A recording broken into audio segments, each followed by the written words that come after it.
आज सुबह हमास और दीगर फलस्तीनी मुजाहमती तंजीमों ने मिलकर मकबूजा इलाकों पर हमला किया, जिसे आलमी मीडिया अनप्रेसिडेंटेड अटैक करार दे रहा है। आपको क्या लगता है आज जो हुआ इसके पीछे क्या मकसद हो सकता है? हमास का कहना है कि यह जंग इसराइल का कब्जा खत्म करवाने की जंग है। आपको लगता है कि क्या यह मकसद कामयाब हो सकेगा? मामलात किस तरफ जा रहे हैं? आज 50 साल हो गए हैं, बल्कि 6 अक्टूबर 1973 को अक्टूबर वॉर शुरू हुई थी, अगर आपको याद हो। तो आज उसकी 50th एनिवर्सरी भी है उस जंग की।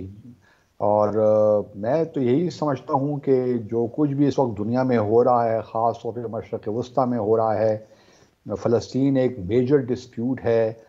अब्राहम एकॉर्ड्स शुरू हुए 2018 में, उसके बाद इसराइल की कोशिश रही कि तमाम अरब ममालिक के साथ ताल्लुकात को मामूल पे लाया जाए।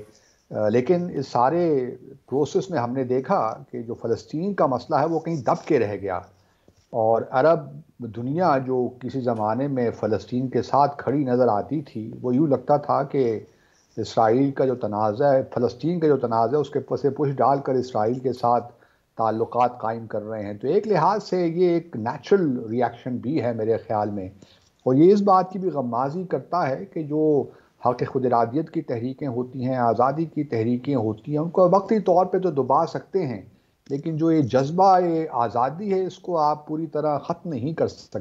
तो एक इसराइल का था कि जी वो इनविंसिबल है, तो हमास ने वो एक इमेज इसराइल का था, उसको भी एक लिहाज से डेंट किया। इस वक्त भी इसराइल की जो टेरिटरी है एक्लिशॉन, वहाँ पे जो हैं फ़लस्तीनी वहाँ भी लड़ रहे हैं, और काफ़ी तल अवीव में भी उन्होंने हमला किया है, रॉकेट्स बरसाए हैं। तो तकरीबन 1000 के करीब इसराइली इस वक्त ज़ख्मी हैं, और बहुत से इसराइली 35 के करीब इस वक्त हमास के कब्ज़े में भी हैं।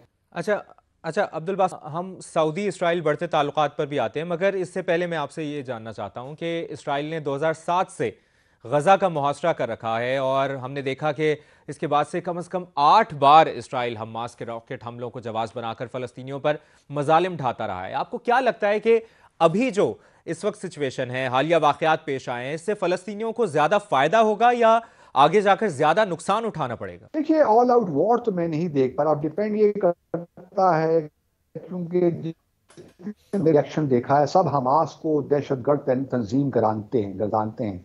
ये बात लोग भूल जाते हैं कि इसराइल रियासती दहशतगर्दी है, मुरव्विस है, जिस तरह हमारे यहाँ कश्मीर के मामले में भारत रियासती दहशतगर्दी कर रहा है।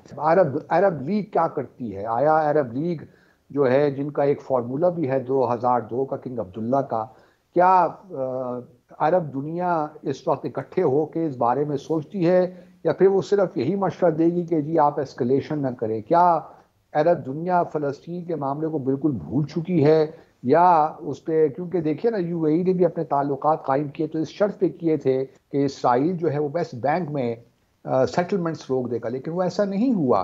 तो क्या इसराइल जो 2 स्टेट सोल्यूशन की बात हो रही थी ओस्लो एकॉर्ड्स के बाद, उससे बिल्कुल वो पीछे हट गया है? तो असल मामला तो इसराइल का है कि इसराइल, और फिर इस वक्त जो इसराइल में हुकूमत है, हम सब जानते हैं कि एक्सट्रीमिस्ट हुकूमत है, और जो इस वक्त वज़ीर आज़म हैं नेतन्याहू, वो करप्शन की दलदल में फंसे हुए हैं।